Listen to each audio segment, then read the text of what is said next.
साथियों नमस्कार। पूर्व काल में दो बलशाली राक्षस थे, हिरण्यकश्यप और हिरण्याक्ष। ये दोनों भाई थे। उन दोनों ने देवों पर चढ़ाई कर इंद्रलोक को जीत लिया, मगर समय की गति बलवान है। हिरण्याक्ष को भगवान विष्णु ने वराह रूप में अवतार धारण करके मारा था और हिरण्यकश्यप को नरसिंह का रूप धारण करके मारा था। हिरण्यकश्यप के मरने के बाद उसका बेटा प्रहलाद सिंहासन पर बैठा, मगर भगवान प्रहलाद को हिरण्याक्ष के बेटे अंधक ने हराकर उससे राज्य छीन लिया। अंधक ने प्रहलाद को बंदी बना लिया और स्वयं असुरों का राजा बन बैठा। अंधक के मन में देवों के लिए पुराना बैर था। उसने अपनी सेना की शक्ति बढ़ा ली और अमरावती पर चढ़ाई करने की तैयारी करने लगा। इंद्र को यह बात पता चली तो वह चिंतित हो उठा।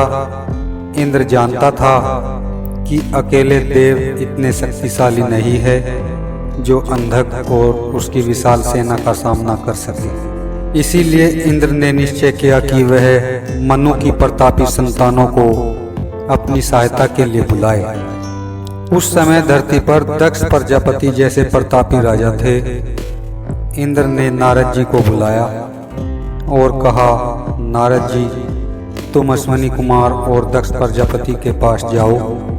देवों पर विपत्ति के बादल घिरे हैं। उनसे कहो कि इस युद्ध में वह हमारी सहायता करे। प्रजापति दक्ष की राजधानी महान नदी सरस्वती के तट पर थी। नारद और अन्य साथी तीर्थ आदि वहां पहुंचे।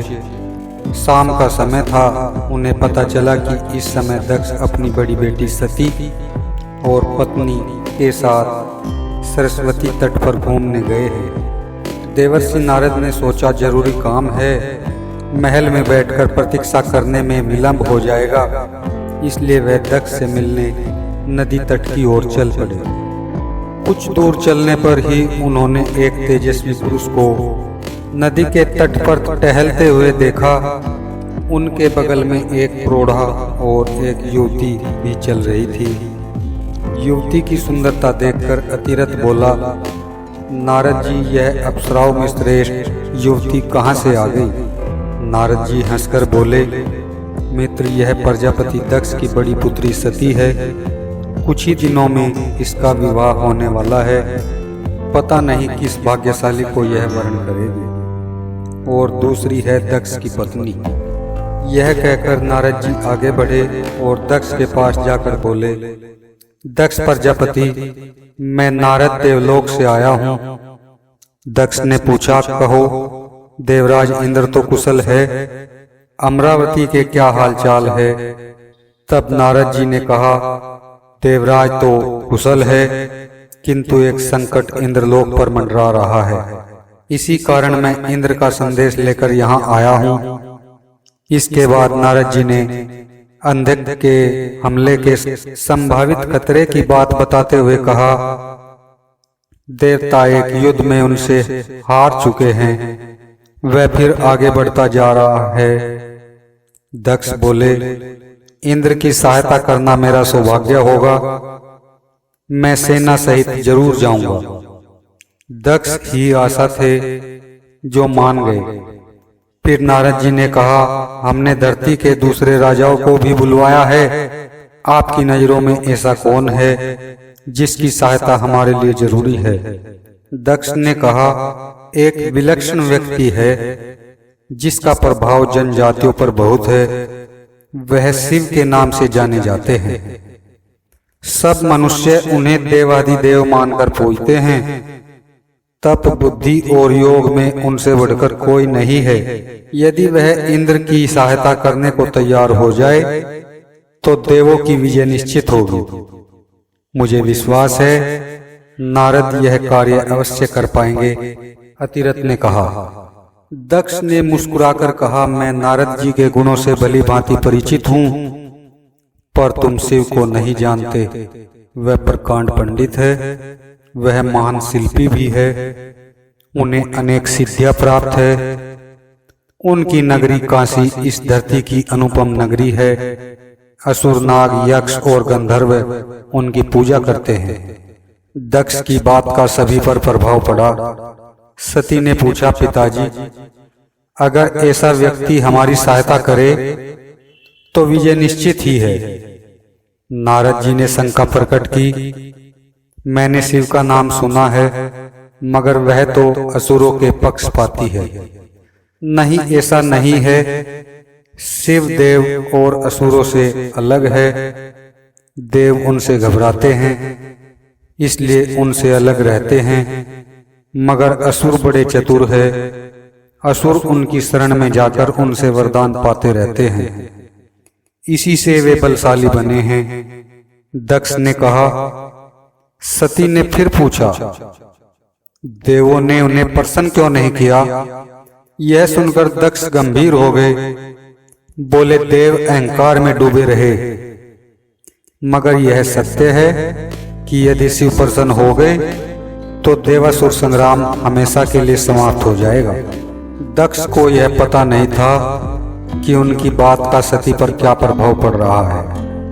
वास्तव में शिव की महानता सुनकर सती अनजाने में शिव की ओर आकर्षित हो रही थी। नारद जी ने दक्ष से कहा, प्रजापति, मैं पूरा प्रयत्न करूंगा कि शिव को देवों की ओर कर सकूं, मगर यह बताओ कि शिव कहाँ मिलेंगे? क्या हम काशी जाए? दक्ष ने कहा, तुम काशी की ओर जाओ, क्या पता रास्ते में ही शिव मिल जाए। लोगों का यही कहना है कि शिव को मन में याद करो तो वह मिल जाते हैं। देवर्षि नारद ने अपने साथियों के साथ काशी की ओर प्रस्थान कर दिया। आगे एक घना जंगल था। सहसा एक जगह बहुत से स्त्री पुरुषों ने उन्हें घेर लिया। उनके हाथों में तेज धार वाले हथियार थे। दक्ष ने अपना एक सेवक रास्ता दिखाने के लिए उनके साथ भेजा था। उसका नाम करंत था। करंत ने उन लोगों से उन्हीं की भाषा में कहा, हम आपके मित्र हैं, हम महान योगी राज शिव के भक्त हैं, उनसे मिलने जा रहे हैं। शिव का नाम सुनते ही उन लोगों ने अपने हथियार नीचे कर लिए। फिर उनके मुखिया ने पूछा, तुम लोग शिव के पास क्यों जा रहे हो? नारद जी ने मुखिया से कहा, हम पर भीषण आपत्ति आ पड़ी है, हम शिव की सहायता के लिए आए हैं, हमें शिव कहाँ मिलेंगे? मुखिया ने कहा, यह तो मुझे भी पता नहीं, फिर भी मैं आप लोगों का संदेश बस्ती बस्ती पहुंचाए देता हूं। हो सकता है कि शिव तक यह संदेश पहुंच जाए। और सचमुच हुआ भी यहीं। अगले दिन वे एक बस्ती में थे, तभी जय महादेव का नारा गूंज उठा। नारद ने देखा कि बागंबर पहने एक तेजस्वी पुरुष हाथ में त्रिशूल लिए चले आ रहे थे। उनके विशाल नेत्रों से इतना तेज टपक रहा था कि दृष्टि पर बस नीचे झुक जाती थी। उन्हें देखते ही सब प्राणियों ने जमीन पर लेटकर उन्हें प्रणाम किया।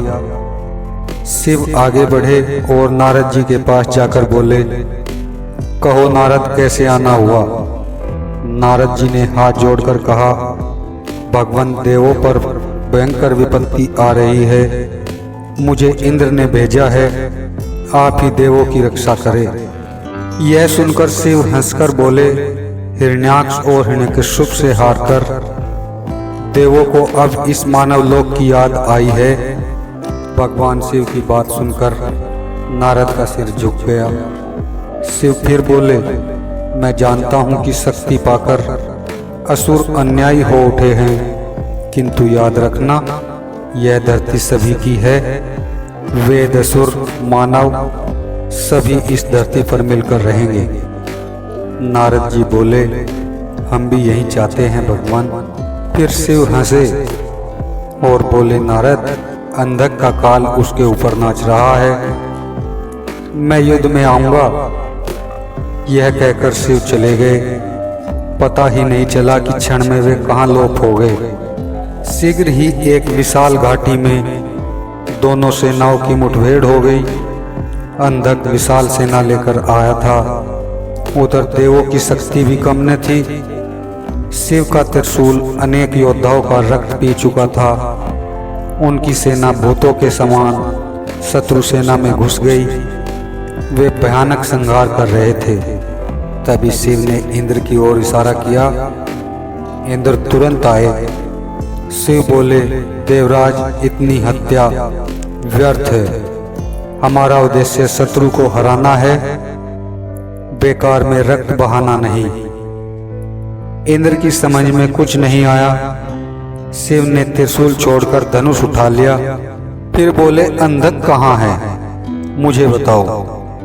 शिव का रौद्र रूप देखकर इंद्र भी कांप उठे। बोले, भगवान, वह बिजली के समान अश्व पर मुकुट लगाए जो तेजी से मारकाट मचाता घूम रहा है, वही अंधक है। लेकिन वह दूर है, निशाना लगाना कठिन है। शिव ने मुस्कुराकर इंद्र की ओर देखा, फिर प्रत्यंचा खींचकर बाण छोड़ दिया। बाण बाज पक्षी की तरह लपका और पल भर में अंधक का सिर जमीन पर लौटने लगा। युद्ध समाप्त हो गया। इंद्र प्रसन्न था। वह शिव को धन्यवाद देने के लिए देवों को लेकर चला।